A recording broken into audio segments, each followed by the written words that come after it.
Russell, can I just say how difficult it was for me to sit here as I put the sandwich down and not That's called eat it? control. Yeah, I don't have much of it. Let me just say I don't have much of it, my friend. No.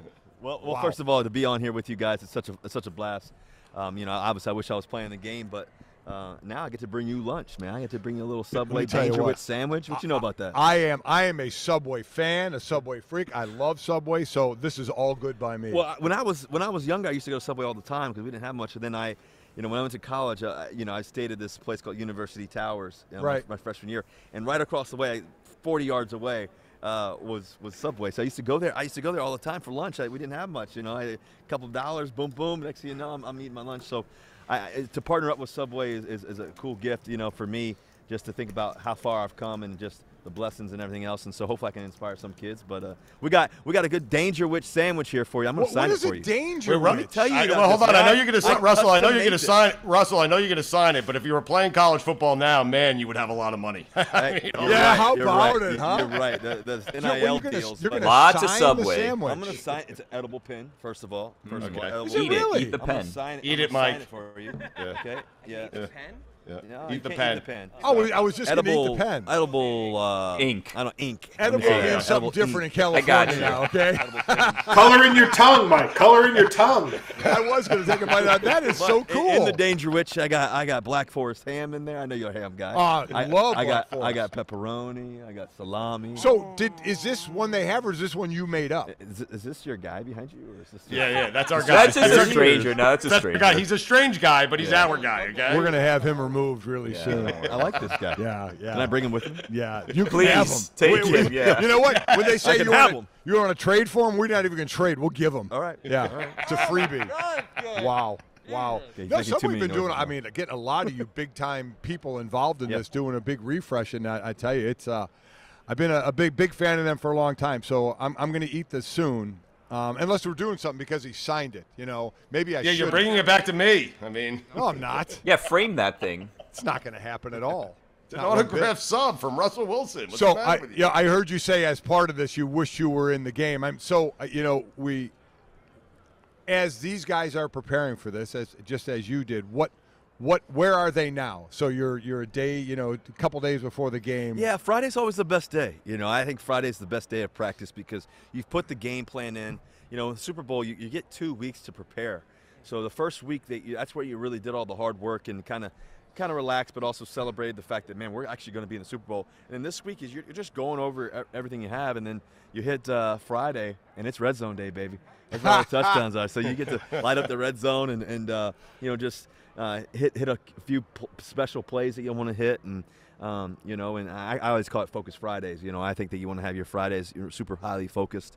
So this is where great teams really tap in. I know that for us, when we won the Super Bowl, that Friday practice was probably our most competitive practice, which was crazy to go all that year and to know that the juices are flowing, you're ready to roll, and it's boom, and your mind switches in. And that's kind of the competitors that we've had in our Super Bowls and so on. No, not just yet. Not just yet. After I ask this question, I will. Eat the pen. As football players, we live an itinerary life, right? Be here, wear this, eat this.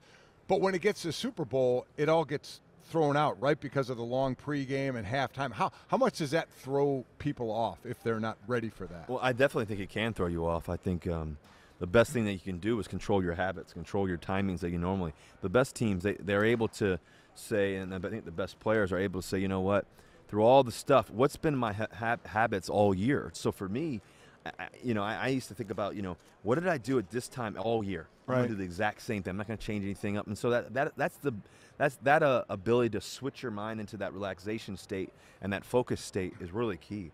And I think that mindset is the difference maker. Now, you brought up a great point that people don't think about, halftime. Yeah. When my rookie year, I was in New Orleans, and we were able to rookie of the year and be there and everything else. And I was there on set. And I think it was CBS. I just did the CBS set, boom, got there early.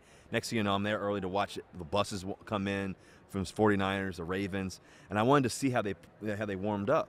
And that was key for me mindset-wise. Now, I wanted to see how halftime was going to be because, Beyonce was going to perform Destiny's Child, boom, lights go out. An hour plus of nothingness, dark stadium. And what was interesting is I realized in that moment that our normal halftimes are 12 to 15 minutes. Right. Well, with a Super Bowl halftime, it's at least 30 minutes. So you have to be able to reset your mind. I would take a shower. Really? I would take a shower. I would take new clothes, new game, new set. Wow. Boom, halftime. I would change. I have a second set of pads, and I do all that. So that was cool. New pregame meal? No new pregame. No new pregame. Wait, Russ, But- you did that both Super Bowls? You did that both Super Bowls? Yeah, both Super Bowls. Yeah, and I think that was really key for me, just to reset my mind. We did, another dynamic warm up, and just, that was kind of my thing, personally. So the biggest thing I heard from that I couldn't disagree with more. So you win one and you lose one, and I've heard somebody say, I would rather never go to a Super Bowl than go to a Super Bowl and lose.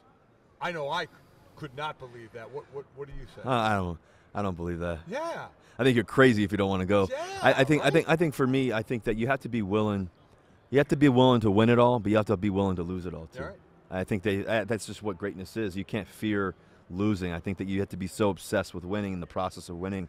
That's the only thing you focus on, the only thing you think about. So for me, that was the only thing I've ever thought about, and that's the only thing I think about right now. So with another thing I hear, and I'm really obviously interested in what you have to say. He's still eating the sandwich. This he danger witch is. must be amazing. And after this question, I am going to bite into this sandwich. But Matthew Danger Stafford, witch, not a all sandwich. those years in Detroit, and now it comes here 1 year in L.A., and he's to the Super Bowl, and everybody is all of a sudden changing their tune about Matthew Stafford like he changed as a quarterback. Does it change your thought of Matthew Stafford and his legacy because he switched teams 1 year and now goes to a Super Bowl? No, I think that it shows what a great player he's always been. That's a great bite, by the way. I'm known for that. Yeah, that's good. You're an animal, Golic, seriously. But I think the thing about Don't bite his autograph, Mike. yeah, please don't. Exactly. Yes, keep that. Go ahead. But I think the thing about Stafford that's been amazing over his career is that he's put 10 hard, amazing years in it in Detroit, and for him to go to the Rams and find the perfect situation for him. Obviously, it's a perfect storm for him, and he's got an amazing, brilliant mind in Sean McVay, great organization, and the Rams, obviously, and they're there. And I think the Rams, took those risks. They took those big moves, obviously, to get Von Miller, to get Matthew Stafford, to get OBJ. Those are three premier players in the National Football League, historic players. So, and I think that's why they're there. It's another thing people talk about is the Rams built one way, like a star-studded team. We've seen other teams do that back in the day. The Dolphins tried it. The Eagles called themselves a dream team 1 year. Washington tried it 1 year, and it didn't work. Mm-hmm. Well, it may work here, but people say there's more pressure on them because of the way they built this as opposed to Cincinnati because they're young and growing. And I wonder for you, do you think there's on the Super Bowl there's actually could be more pressure on one team than the other? I don't know if you look at pressure. Depends on how you look at pressure. I think for a guy like Matthew Stafford, who's hasn't had that chance before, for a guy who's gone through so much in his life. I mean, just think about his wife and just what they've overcome together as a marriage. This isn't pressure. And I lost my dad, going to the Super Bowl, pressure? That ain't pressure. This is an opportunity, amazing, beautiful opportunity to play ball. So that wasn't, I think for, the young guys versus old, I think that, I could say that, for the older guys, the guys that maybe this is the last year of playing ball or something like that, they may feel a little extra, or maybe they're just grateful. Everybody's different. For me, I don't look at playing ball as pressure. I look at it as an amazing opportunity to shine and show out and show off, and that's what you always look up, get ready to go for. So, I think some people rise to the occasion and like the lights, and some people don't. And I think both of these teams do. And I think that's why they're there. You wonder, Stu, if it'll be the last pressure for Andrew Whitworth, because after this year, if he retires, I think he's going to become a grandfather next. So, Oh, God. Well, first of all, speaking of Andrew Whitworth, just to be able to give him the Man of the Year Man of award the Year, last how year, incredible! Such What a cool what guy. What a guy. I was telling him, backstage how we got to get the kids back together again because we were at Disney for the Pro Bowl. And the kids had so much fun. We were all riding on the rides and everything else. But he's an amazing guy. It's just to be able to do it as long as he has. And, going back to what you were talking about, how that team's built versus the Bengals even, it's, one team was built off of free agency. The other team's built off a bunch of trades and great players and guys they've built up over the years. So it's just interesting to see how both teams can work. And obviously, the Rams trading away, Goff and Right. you know what he cost and to get Stafford. And you know, I think that these teams are have some great, amazing players. Some young Jamar Chase, what an amazing player It's he incredible. is. Yeah. Joe Burrow's playing ball, great ball.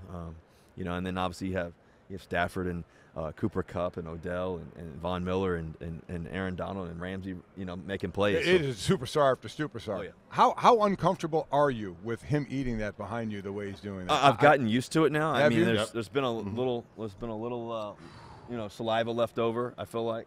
But All love, man. It's all as love. long as he's enjoying it, that's all He's I really gonna care eat He about. is enjoying it, but He's he gonna enjoys eat That's why I a brought the shower. Dangerwich for him. Yeah, he's going to need a Dangerwich, shower after yeah. this. Yeah, I mean, that's he'd why I brought enjoy it. anything if you put it in front of him. And not that Subway isn't delicious.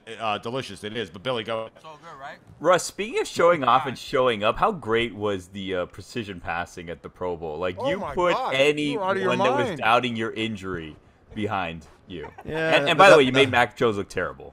Just an added bonus.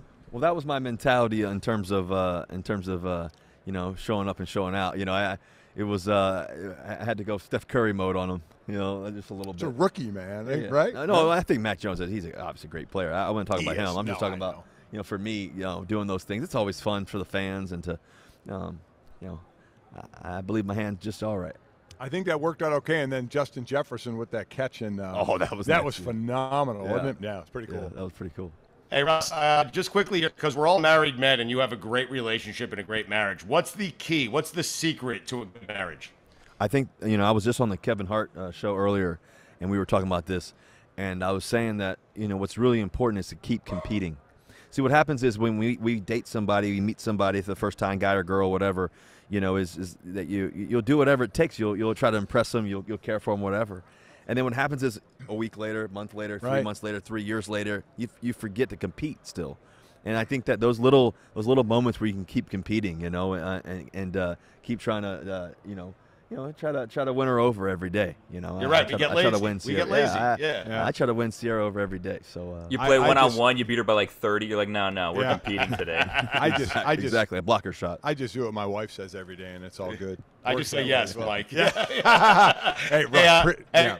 Russ, quickly before you get out of here, we had Tyler Lockett on yesterday, okay? Yep. So we asked him a question we should ask of you, okay? Yep. And what he didn't have a question. What he said was he wants you just one time, okay, one time to call the play where you throw it to Lockett and he throws a jump ball back to you, okay? That was his request. He told us to tell you, okay?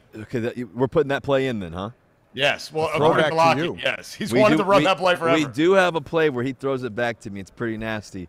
I Right. think we need to run it a couple times a year. I'm just saying. I would Okay. agree. All and right. make sure you tell him if you. I'm going to tell him because of this show, we're going to run it twice. And tell Call him it the twice a year. Thank you. Dangerwich.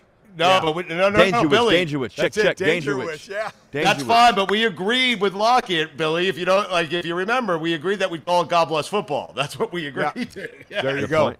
But just Okay. tell Lockett if you're covered, don't throw it. Okay. Well, throw it anyway. I think, Oh, okay. I think that's why Lockett wants the play called. He wants to throw it to Throw it Russ. again. Throw it to me. All right, man. Throw it to me. All right, man. Good deal, man. All right, thank you, Appreciate guys. your Thanks so time. much. Thanks, Appreciate man. you guys. Yeah, All it's right, a thanks pleasure. for the Russell, sign. thank you so much, man. We Enjoy appreciate your you. Dangerwich. Huh? All right, see you guys. Thanks, Russ. Thank you.